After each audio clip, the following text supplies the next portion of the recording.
This is a pile of quartz, and what I found here is this. To the untrained eye, this might look like gold, but it's fool's gold. And what they do here is that they take these quartz and they dump it in the crusher. From there, the quartz are crushed into sand-like version of themselves to this machine there. From there, it runs to the conveyor belt and into the washer where the workers collect gold. And what they do is that ship it to Belize City. Boiton Minerals Limited, after preparing a full environmental impact assessment in 2017, was granted a mining and 2 exploration licenses. BML's activities are being conducted in the Chiquibul forest. It's a very expensive venture, and the company has invested a great amount of money to find gold, and gold they found. We are extracting gold. How much gold has been extracted? I can't remember a figure right now. I have the logbook there, and the mining unit has all the information. They have the information from us because we pay, in addition to the other fees that we pay, mining fees and rental and so on, we also have to pay royalties. So they have all that information. If you, I don't have it by memory because I'm the one who entered it in the Excel sheet, but it's been a while since I entered it. But yes, we are extracting gold. Fool's gold is always around the correct gold. It's called pyrite. It's a mineral, and it always exists around gold because the gold is always mixed up with that type of iron deposits. You see, that is why the soil is red. Would it be fair to say that the continuous operations there in the Chiquibul by BML to find gold is because you've found a significant amount of gold over the past years, or that the company believes strongly that there's a significant amount of gold to be found? No, we know that there is a significant amount of gold there. Only expenses here in terms of purchasing, it's well over $200,000 that has been spent in less than a year. But the company has had to invest much more, at least $3 million. And the road is a mess. So in that road alone, initial effort, we spent about $100,000 initially in the road.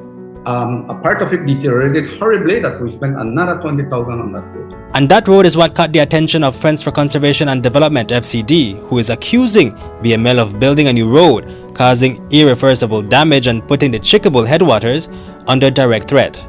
BML environmental consultant Everest Surveyor says the FCD is exaggerating. I think it's an entire exaggeration because what happens is that we are not polluting.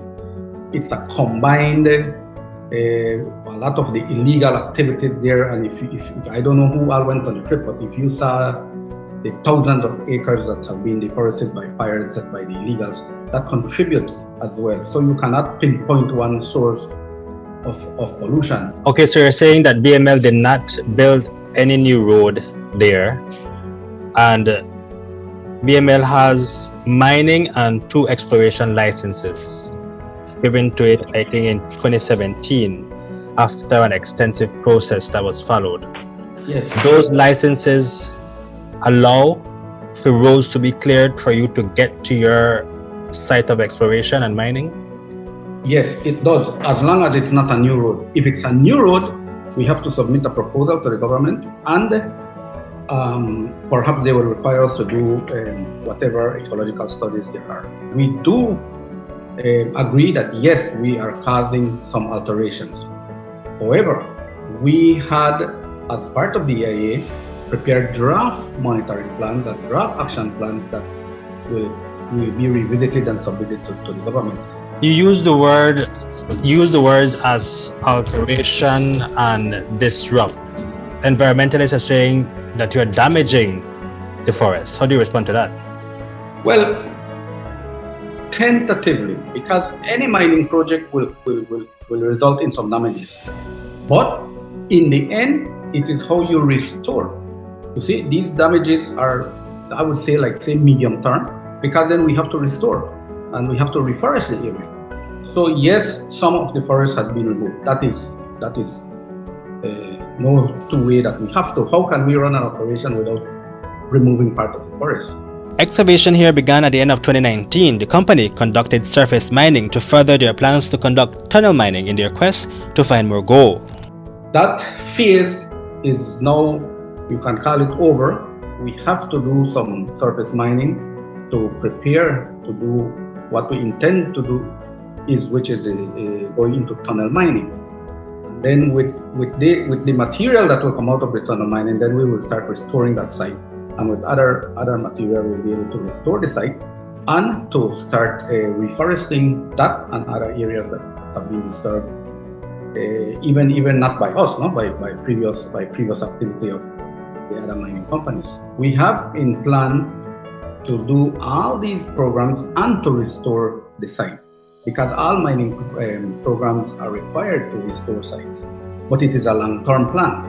And we were just about to get to that plan. In fact, on the very day when we had a discussion with the government authorities is when Mr. Manganero took out a press release ahead of the meeting, way preempting, so that, so we are underway in terms of preparing our plans and our strategies.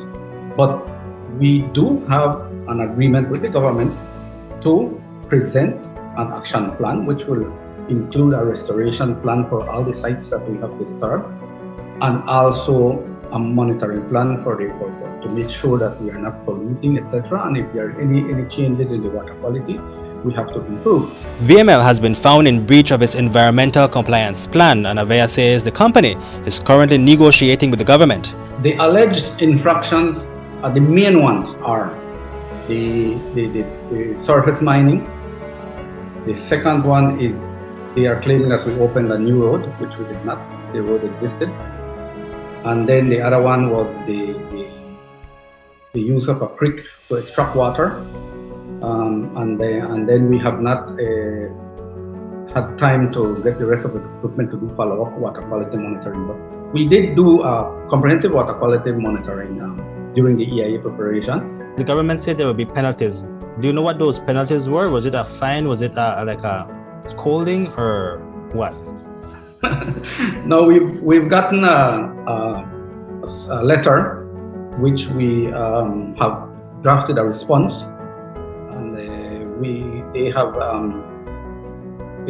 I don't want to preempt because the letter is being fine-tuned by the attorneys, but we are negotiating with the government a strategy forward as to how we are going to come up with an action plan and mitigation plan and remedy the situation. And while BML negotiates with GOB, BML activities will continue, a significant contributor to the economy, Avea says. We keep going because we think that it is like a new industry that it could be part of the economic growth of this country. Some people are questioning, and I think I heard the Honorable Senator was media questioning the benefits. But I would say, Mr. Novelo, it's a big disrespect to say to have a meeting to discuss the benefits or the pros and cons, the economic pros and cons of a project like that, without even consulting the company, without even interviewing one of the employees. If you would talk to any one of the workers, they would tell you that project has changed their lives, because they do not only have a steady income, but they also have been able to raise their family and to educate their children, and we take care of our employees the best. If you are going to attack us for trying to create employment and develop the country, come on, attack everyone, not only us. Let's discuss the issues, let's develop the country together. NGOs are supposed to be partners. They're not supposed to be targeting and suppressing people that want to create income and develop this country and get foreign exchange for the country, especially in a pandemic. We're supposed to work together. You're not supposed to be attacking us and attacking the government of these. Reporting for Love News, Hipolito Novelo.